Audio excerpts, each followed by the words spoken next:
आज की चर्चा में आपका स्वागत है। जो लोग चैनल पर पहली बार आए हैं तो प्लीज़ सब्सक्राइब कर लें और बेल आइकन भी दबा दें, जिससे कि आने वाली वीडियो की इन्फॉर्मेशन आपको टाइम से मिल जाए। डब्बा का नया व्लॉग आया और नया व्लॉग में आपको आईफोन 16 भी देखने को मिल रहा है और इतने ठंडे तरीके से वो आईफोन 16 दिखा रही है कि आपको पता भी नहीं चल रहा कि ये कोई ऐसी बड़ी चीज़ लेके आई है।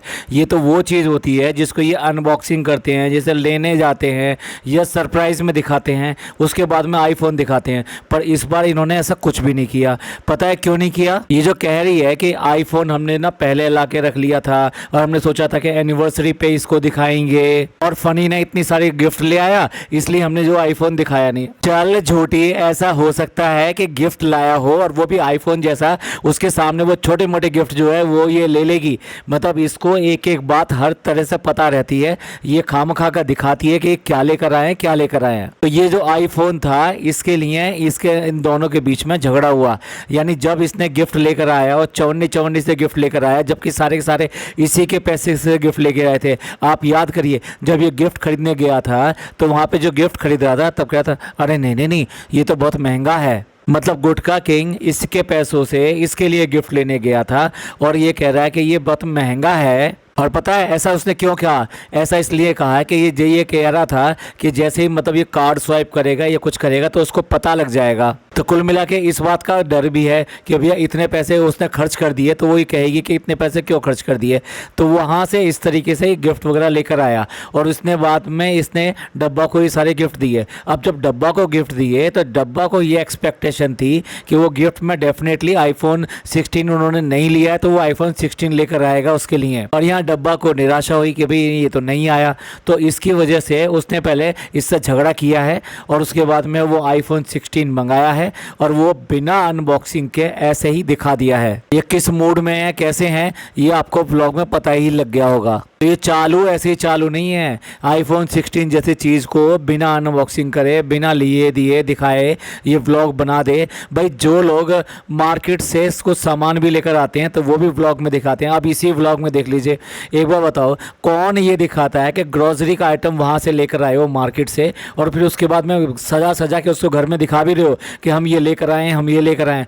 बहुत ही छोटी सोच है। या फिर भैया इस सालों में जो एक बार ग्रोसरी लेके आते होंगे, बाकी तो खाना इनका बाहर से ही आता होगा, तो इसलिए एक बार लेकर आए थे तो इनके लिए कंटेंट था तो इन्होंने दिखा दिया। नहीं नहीं नहीं नहीं नहीं, ये टोटली बेवकूफ़ बनाते हैं, टाइम बर्बाद करते हैं और लोगों को कंटेंट के नाम पे ये बकवास चीज़ें परोसते हैं। सोचिए, पहले मार्केट जाना, फिर वहाँ पे चुन चुन के वो ग्रोसरी वाले आइटम लेना कि दाल लेना है, सब्जी लेना है, क्या लेना है, और उसके बाद में नमकीन लेना है, नमक लेना है। मतलब हर चीज़ वहाँ पे पहले दिखाओ, उसके बाद में मार्केट से घर आओ और फिर उसको सजा के बाजार ले आओ और एक एक चीज़ उठा उठा के दिखाओ। तो आप ही बताइए, जो इस तरह से ग्रोसरी का सामान भी दिखाते हैं, जो फल भी लाते हैं ना, तो वो आपको दिखाते हैं कि हम ऐसा फल लेके आए, वैसा फल लेके आए, ये फल अच्छा नहीं था, ये फल महंगा आ गया, ये फल धोखा कर दिया, ये सारी चीज़ दिखाते हैं। तो ये लोग आईफोन दिखाना भूल जाए ना, ऐसा तो हो ही नहीं सकता, ऐसा तो बिल्कुल नहीं हो सकता। अभी हम आपको अच्छी तरह से जानते हैं, आप ऐसा क्यों कर रही हो वो भी हम जानते हैं,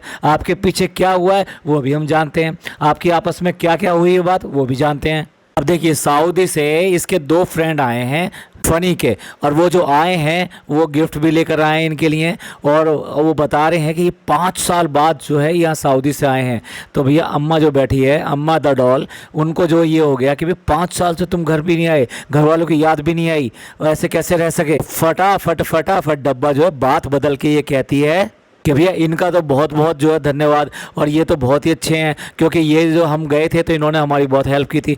ऐसा वो इसलिए कह रही है कि किसी भी तरीके से ये बात जो है डब्बा की फ़नी की तरफ ना चली जाए कि फ़नी भी तो इतने दिन से यहीं पढ़ा है, पहले सऊदी में पढ़ा था, अब यहाँ पे पढ़ा है, तो घर कहाँ है उसका, मौधा में है, माँ बाप कहाँ है, मौधा में है, तो वो इतने दिन से यहाँ पे पढ़ा है। जैसे वो 5 साल बाद में आए तो ऐसे ये भी तो पढ़ा है। और क्या बता रही है, ये बता रही है कि जब हम सऊदी गए थे तो इन लोगों ने हमारी बहुत हेल्प की थी, रहने सहने में, होटल के लिए और बाकी चीज़ अरेंज करने में इन्होंने बहुत हमारी हेल्प करी थी। और हम वो नहीं हैं, हम हमेशा ना याद रखते हैं जो हमारे लिए अच्छा करते हैं या हमारी मदद करते हैं, उनको हम जो याद रखते हैं। अच्छा, जब सऊदी गए थे तो तुम्हारी जो ननद और नंदोई हैं उन्होंने भी तो तुम्हारी बहुत हेल्प की थी, उनको याद करते हो? उनको कब याद करते हो? और कोई फ़नी का दोस्त आ जाए, आए हाय हाय, इतनी कंफर्टेबल हो जाती है, ऐसे बात बनाती है और इतने खुश होकर बात करती है कि बस पूछो मत ना। और फ़नी के माँ बाप आ जाए तो भैया सारी हवा बाहर निकल जाती है, घबराहट और आ जाती है।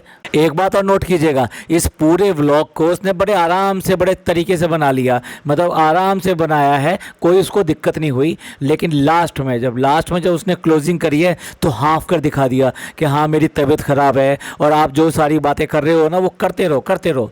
मैं उसके ऊपर ना हाँ कहूँगी और ना मैं उसके ऊपर ना कहूँगी, क्योंकि मेरे को तो व्यूज़ आ रहे हैं और कोई भी प्रेग्नेंट लेडी को गलत बात तो बोल ही नहीं सकता। तो इसलिए ऐसा भी प्रोटेक्शन लग गया है इसके ऊपर, तो अब कोई ट्रोल भी नहीं करेगा और आराम से अच्छे अच्छे कमेंट आते रहेंगे। अब भाई एक ये जा रहे हैं इनविटेशन यानी कि किसी की शादी में जा रहे हैं, और शादी में जा रहे हैं तो भैया आप देखो लास्ट शादी में कब गए थे, इन्हें कोई इनविटेशन नहीं आते किसी भी तरीके से। मतलब ये घर कुछ ऐसा है ना, इस घर में कोई आता है बाहर का, ना कोई बाहर जाता है। अब देख लीजिए कितने मिलन्स आ रहे हैं ये लोग कि दूसरे लोगों की कितनी हेल्प करते हैं या कितना उनसे मिलते हैं ना, बिल्कुल भी नहीं। फनी जो तैयार होके अपने दोस्त की मतलब शादी में जा रहा है तो वहाँ पर जो वो खड़ा हुआ है नान, और नान खड़ा हुआ तो नान के लिए क्या कह रही है, भाई ये जा रहे हैं शादी में और अब इसको भी बहुत ज़ोर से भूख लग रही है। अरे भूख की वजह से कोई शादी में चला जाता है क्या?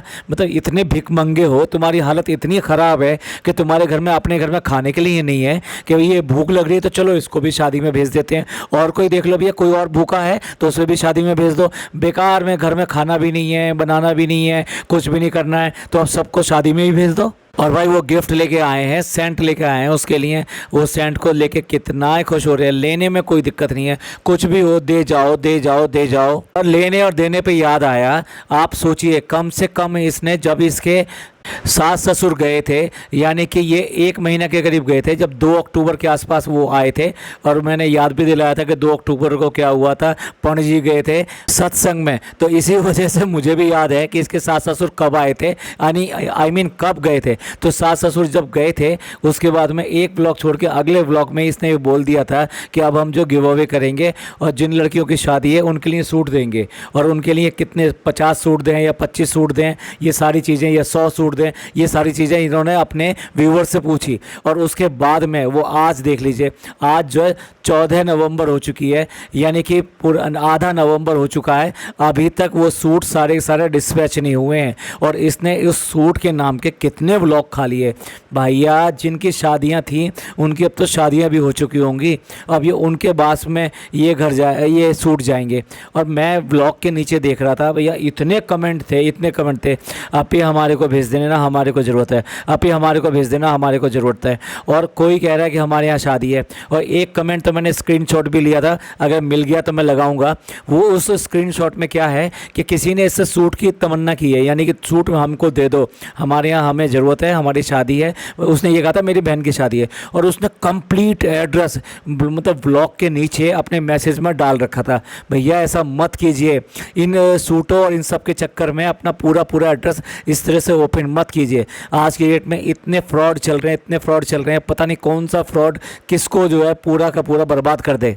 भैया लोगों को मैं सबको कह रहा हूँ, कभी भी अपना कंप्लीट एड्रेस ब्लॉगिंग में या कहीं पर भी नहीं देना चाहिए, इसका मिसयूज़ कभी भी हो सकता है। चलिए एनीवे, तो मेरा कहने का मतलब ये था कि इतने लोग इससे सूट मांगने वाले हैं, पर इसको तो क्या है अपने व्यूज़ की चिंता है, इसे सूट बांटना कोई वो नहीं है। और जितने सूट लेके आई है उसका 10 गुना इसने अभी तक कमा लिया होगा। सॉरी मैं गलत बोल गया, हो सकता है इसने 100 गुना कमाया होगा, क्योंकि ये जो है एक ब्लॉग से 1 आध लाख रुपए नहीं आते इसके, इसने 100 गुना इसके कमाया होगा। और इस बीच में इसने एक नहीं कई व्लॉग बना लिए हैं। और ये भूखा गुटका किंग पता नहीं कैसा आदमी है, इसे इतनी भूख लगती रहती है, हर समय भूख लगती रहती है। फ्रेंड्स मुझे लग रही है भूख, मैं जा रहा हूँ खाना खाना है। ये अपने दोस्त की शादी में गया है। कभी किसी के शादी में या फंक्शन में कभी भी जाते हैं तो मेज़बान जो होता है ना, यानी जिसने वो इनविटेशन दिया होता है या जिसकी शादी या इस तरह का फंक्शन होता है, सबसे पहले उससे मिलना होता है। भाई हम तो ऐसे ही करते हैं कि सबसे पहले जो उसको जाके मिलेंगे और उसको हाय बाय करेंगे, और उसके बाद में जो वो कहेगा कि भाई हमारे को ये काम है, अगर उसने कुछ काम बताया तो काम कर लिया, अदरवाइज़ जो है आराम से इधर उधर बैठे लोगों से मिले। और उसके बाद में अपना को ग्रुप देख करके भी सब लोग आ गए हैं तब उसके बाद में खाना खाया जाता है। ऐसा थोड़ा होता है कि जाओ और जाके सीधे सीधे खाना खाने बैठ जाओ। तो आया है और आके सीधे खाने पे बैठ गया कि उसको जाके बाद में मिलेंगे, वहाँ भीड़ हो रही है। जिसकी जो शादी है वो तो भीड़ में बैठेगा ही बैठेगा, तुम्हारे लिए वो इंतजार में थोड़ा ना बैठा हुआ कि आएंगे और पहले उनसे मिलेंगे, उसके बाद में बाकी लोग आएंगे और उसको विश करेंगे। ये बेशरम लोगों का ना ढंग सही है ना तरीका सही है। हर समय भुक्कड़ ही दिखाई देते हैं, भूखे ही दिखाई देते हैं, खाने पीने इस सब की ही बातें करते रहते हैं। घर में होंगे तब भी भुक्कड़ हैं और बाहर होंगे तब भी भुक्कड़ हैं, और जब शॉपिंग वॉपिंग पे चले जाते हैं तब भी भुक्कड़ हैं। या ये कह सकते हो ये इनका सबसे बड़ा मेन कंटेंट है, इसके बिना इनका व्लॉग बनता नहीं है। अच्छा, गिफ्ट के ऊपर एक और बात याद आ गई कि इसके जो भैया भाभी थे जब इसकी एनिवर्सरी पे आए थे तो वो उन्होंने जो गिफ्ट में क्या दिया उन्होंने सब किसी को दिखाई दिया। वो तो कोई भी गिफ्ट नहीं लेके आए थे, एक बुके लेकर आए थे। That is not a gift. बस हाँ, गिफ्ट में एक चीज़ दी थी, तुम्हारे 2 साल कैसे बीते। मतलब ये सवाल बहुत बढ़िया लगा कि तुमने कितनी कितनी लड़ाइयाँ करी और कैसे कैसे करके तुम्हारे 2 साल यहाँ पे बीते, कि दुनिया में तुम छप गए कि तुम कैसे पति पत्नी हो और कैसे अपने घर में डील कर रहे हो। भाई शादी होने के बाद में सबसे बड़ी चीज़ जो होती है वो ससुराल होती है, और ससुराल की तारीफ़ होती हैं, ससुराल वालों की तारीफ़ होती है कि भाई इतनी अच्छी ससुराल मिली है, ये अच्छा है, वो अच्छा है, मुझे बहुत प्यार करते हैं, ये सारी बातें होती हैं। और इनके यहाँ सब बातें इसके ओपोजिट ओपोजिट ओपोजिट। क्यों? क्योंकि ये सारी किसकी शिक्षा है? ये अम्मी की शिक्षा है। ये जो चालू है उससे भी ज़्यादा चालू जो है इसकी अम्मी पहले रह चुकी हैं, और वो पूरी इंस्ट्रक्टर है, पूरी प्रिंसिपल है, पूरी ट्रेनिंग देती है। देख लीजिए, उसी का तो असर है कि मजाल है इसकी जो एक भी फूफी है घर पे फटक जाएं यहाँ पर, या उनको यहाँ पे बुला ले, या उनका एक बार भी नाम ले ले। यहाँ तक कि जो दादी थी यानी कि उसकी जो सास थी उसको भी रगड़ रगड़ के मर जाने दिया, उसके मरने तक में नहीं गए। ये भाई जितने भी व्यूवर्स हैं मैं उनसे पूछना चाहता हूँ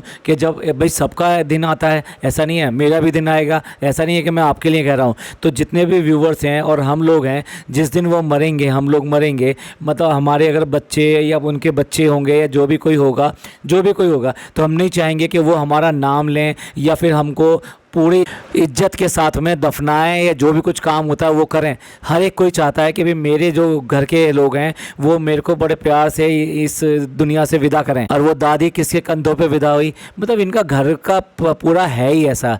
जो नान है उसके दादा गुजर गए तो कोई बात नहीं, उसकी दादी गुजर गई तो भी कोई बात नहीं। यहाँ तो ऐसा है कि कोई भी घर में गुजर जाए, कोई भी रिश्तेदार गुजर जाए, पता नहीं भैया आगे आने वाले वक्त में किसी का कुछ पता नहीं है, कल को कोई हादसा इनके अपने साथ में हुआ तब ये क्या करेंगे? अब बताइए, दूल्हा अपनी जगह से उठकर आया है और आकर इनसे बात कर रहा है कि भाई खाना वाना जो अच्छी तरीके से खाओ, सब कुछ मिल रहा है नहीं मिल रहा है, तो वो कह रहा है कि नहीं नहीं नहीं नहीं नहीं, अब तुमको चिंता करने की जरूरत नहीं, सब मिल रहा है यहाँ पर। भुक्कड़ लोग भुक्कड़ ही रहेंगे। और नान शादी से आया तो उसको सारी बात पूछ रही है कि भाई छुआरे लाए कि नहीं लाए, और वहाँ पे कैसा खाना था, और उसके बाद में दुल्हन ने कैसे कपड़े पहन रखे थे, उसने बता दिया लाल।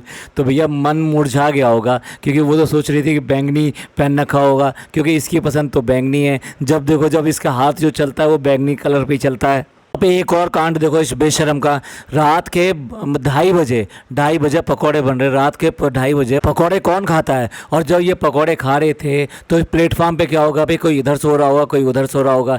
तो भैया नीचे लेटे हुए थे और पकौड़े और सॉस का जो है ना वो पैकेट जो है ना, सॉस जो पड़ी हुई थी, आई मीन वो जो किसके ऊपर गिरा दी, वो बेटी खाला के ऊपर गिरा दी। सोती हुई मतलब बेचारी को उठना पड़ गया वहाँ पर। और उसके बाद में कितनी खुश होकर बता रही है, हंस रही है, मतलब शर्म भी नहीं आती, मतलब वो उसकी खाला लगती है, कोई ऐसे नहीं है कोई छोटे बच्चा हो। और उसके बाद में अगर मान लो गिर भी गया और सोते हुए पे गिर गया तो मतलब शर्म भी नहीं है बिल्कुल भी। पता नहीं है भैया चाय नहीं थी, हो सकता है चाय भी नहीं तो उसके ऊपर ही गरम गरम गिर जाती। और कैसी परवरिश दी है भाई, बेटा जो है दांत फाड़ के इतनी जोर से खिलखिला के हंस रहा है ये सब गिरने के ऊपर कि भैया कितनी तरह गिर गया, और दिखा रहे हैं कि उसके ऊपर कितनी सॉस गिर गई है, कितनी तरीके से गिर गई है। पूरी तरह से बेशरम लोग हैं। आप ही बताओ, ये व्लॉग जो है कहीं और जा रहा था और उसके बाद में ये वाली क्लिपिंग जोड़ी, यानी ये कोई ऐसी बात नहीं थी कि भाई उनके घर में क्या हुआ कि वो पकौड़े रात को बन रहे थे और पकौड़े गिर गए और इसको शूट करना बहुत ज़रूरी था। फटाफट कैमरा निकाला और ये सारी बात बयान कर दी